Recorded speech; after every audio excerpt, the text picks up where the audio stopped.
سب سے پہلے یہ والا جو آپ دیکھ رہے ہیں پیج، اس کا آپ اسکرین شاٹ بھی لے سکتے ہیں یا پھر آپ ٹیلی گرام سے بھی ڈاؤن لوڈ کر سکتے ہیں۔ ٹیلی گرام پہ میں یہ دونوں جو پیج ہے میں وہاں پہ ڈال دوں گا۔ سب سے پہلے یہ والا شعر آپ کو پڑھنا ہے۔ کیسے آپ کو پڑھنا ہے تو میں آپ کو بتاؤں گا۔ ہم اپنی جان کے دشمن کو اپنی جان کہتے ہیں، ہم اپنی جان کے دشمن کو اپنی جان کہتے ہیں، محبت کی اسی مٹی کو ہندوستان کہتے ہیں۔ یہ والا شعر آپ کا مکمل ہو گیا۔ اب آپ کو یہاں پہ آنا ہے، یہاں پہ سب سے پہلے یہ والا پڑھنا ہے۔ جناب صدر، معزز اساتذہ کرام اور عزیز ساتھیوں، کانفیڈنس کے ساتھ، ڈرنا بالکل بھی نہیں ہے۔ آپ کو کھڑے ہونا ہے، مائک کو اپنے ہاتھ میں لینا ہے۔ سب سے پہلے یہ والا شعر آپ کو پڑھنا ہے، اس کے بعد آپ کو یہاں سے شروع کر دینا ہے۔ جناب صدر، معزز اساتذہ کرام اور عزیز ساتھیوں، سب سے پہلے آپ تمام کو میری طرف سے ملک ہندوستان کی آزادی کی بہت بہت مبارکباد۔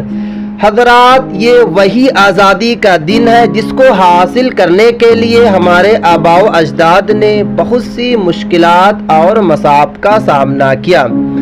یہ وہی آزادی کا دن ہے جس کو حاصل کرنے کے لیے ہمارے آباء و اجداد نے بہت سی قربانیوں کو پیش کیا۔ یہ وہی آزادی کا دن ہے جس کو حاصل کرنے کے لیے مہاتما گاندھی نے خود کو بھوک سے دوچار کیا تھا۔ یہ وہی آزادی کا دن ہے جس کو حاصل کرنے کے لیے اشفاق اللہ خان نے پھانسی کے پھندے کو چوما۔ جب بھگت سنگھ کو پھانسی کے پھندے پر چڑھایا گیا تھا تو بھگت سنگھ نے اپنی زبان سے یہ الفاظ نکالے تھے، اب بھی جس کا خون نہ کھولا وہ خون نہیں پانی ہے۔ یہ والا شعر کو اب پڑھنا ہے آپ کو۔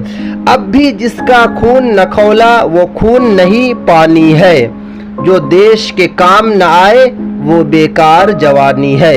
ہندوستان کی تاریخ بول رہی ہے کہ ملک ہندوستان کو آزاد کرانے میں بہت سے لوگوں نے اپنا اہم رول ادا کیا ہے۔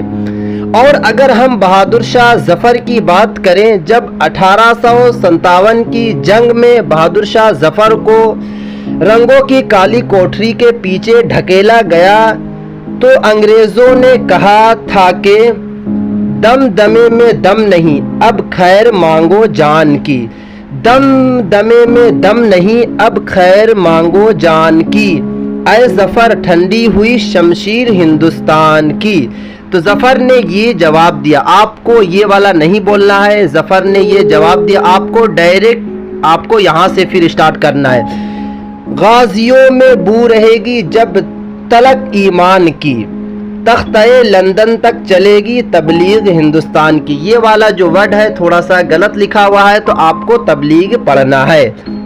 اس کے بعد آپ کو نیچے آنا ہے۔ نیچے آنے کے بعد یہاں پہ آپ دیکھ سکتے ہیں کہ ہندوستان کو آزاد کرانے میں صرف بزرگوں کا نہیں بلکہ بچوں سے لے کر بڑوں تک ہر ایک نے عظیم رول ادا کیا ہے۔ خودی رام بوس 17 سال کی عمر میں اپنی جان کو نچھاور کر رہا تھا۔ آج ہر طرف سے آپ کو مبارکباد دی جا رہی ہے، مبارکباد دی جا رہی ہے اور دیش بھکتی کا ثبوت دیا جا رہا ہے، لیکن حقیقت میں اصل دیش بھکتی وہ ہے جہاں پر ایک کسان تپتی ہوئی دھوپ کے نیچے پورے ملک ہندوستان کے لیے اناج کو پیدا کرتا ہے۔ اصلی دیش بھکتی یہ ہے کہ جب سرکاری ملازمین رشوت دیے بغیر کام کو اپنی ذمہ داری سمجھتا ہے۔ اصلی دیش بھکتی یہ ہے کہ ہمارے ملک میں رہنے والے ہندو، مسلمان، سکھ، عیسائی آپس میں مل جل کر دیش کے لیے پریم کا پرچار کریں۔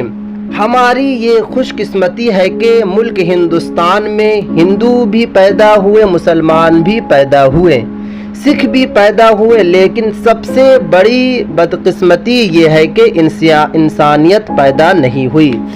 اگر تمام مذاہب کو بھول کر امن کا پرچار ہونے لگا تو ہمارا ملک سج جائے گا، سنور جائے گا اور اس کا ڈنکا